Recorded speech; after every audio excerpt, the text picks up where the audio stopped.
안녕하십니까, 박민수 세무사입니다. 오늘은 시가표준액이라는 것과 기준시가에 대한 부분을 좀 설명드리려고 합니다. 증여나 상속 이런 걸 진행하다 보면 일반적으로 시가로 하는 것이 원칙이기는 한데 시가가 없는 경우가 있거든요. 뭐 아파트 같은 경우에는 매매 사례가가 있고 시가라는 게 쉽게 알 수 있지만 뭐 그냥 건물이라든가 아니면 공장이라든가 이런 특수한 물건 같은 경우에는 매매 사례라는 걸 찾기가 쉽지 않기 때문에 법적으로 정해져 있는 순서에 따라서 시가를 산정하고 금액을 보게 되는데, 특히나 이제 증여하는 경우가 있죠. 증여할 때 이제 건물을 증여한다든가 이런 경우에는 기준시가로 한다는 건 다들 알고 계세요. 근데 이제 일단 원칙을 먼저 말씀드리면 시가, 매매 사례가 이게 있으면 쓰는 거고요. 그 다음엔 감정가, 그리고 감정가도 없으면 그 다음이 기준시가입니다. 근데 일반적으로 유사매매 사례가가 없는 물건이고, 그럼 이제 감정가를 써야 되는데 감정하는 것도 비용이 들거든요. 그러면 내가 굳이 비용을 들이면서까지 감정을 해야 되느냐? 그 부분에 이제 고민이 있고, 그게 실질적으로 실익이 없다고 생각되면 기준시가로 신고를 많이 합니다. 이런 경우에 이제 좀 실수하는 경우들이 있는데, 시가 표준액이라는 표현이 나와요.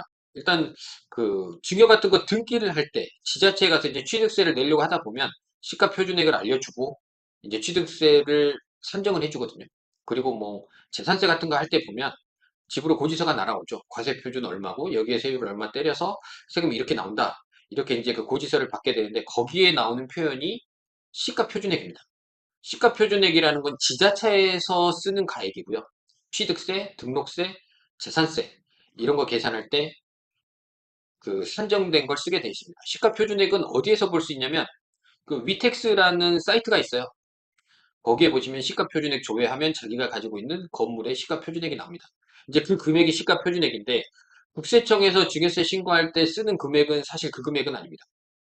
국세청에서는 기준시가라는 걸 쓰고 있고요. 기준시가는 계산하는 방식이 다 고시되어 있습니다.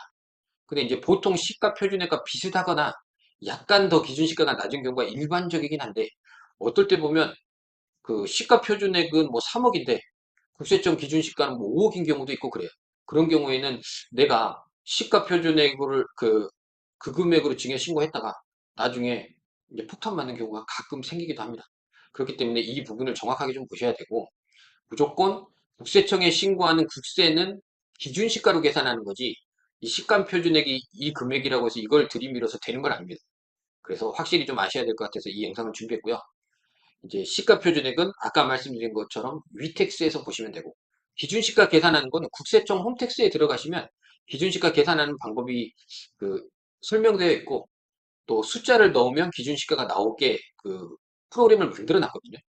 이제 여기에서 보시면 양도할 때 쓰는 기준시가이냐 아니면 증여할 때 쓰는 기준시가이냐에 따라서 계산 방법이 약간 틀립니다.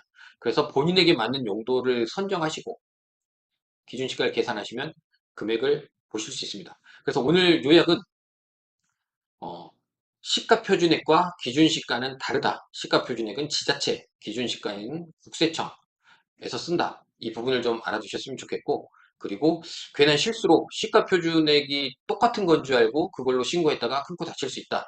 그렇기 때문에 항상 확인하셔라. 우리가 신고하는 거는 무조건 국세청이잖아요. 뭐 시가 표준액으로 해서 취득세 내고 이런 거는 신고하는 게 아니라 이제 법무사님 통해서 진행하면 거의 바로바로 통보를 받는데, 우리가 국세청에 신고하는 거는 계산해서 해야 되기 때문에 그 기준 시가에 대한 개념을 하셔야 되고 어디서 내가 그걸 계산할 수 있구나 이걸 확인하셔야 됩니다. 핵심은 다르다. 많이 차이 나는 경우가 있으니까 주의하셔야 됩니다. 감사합니다.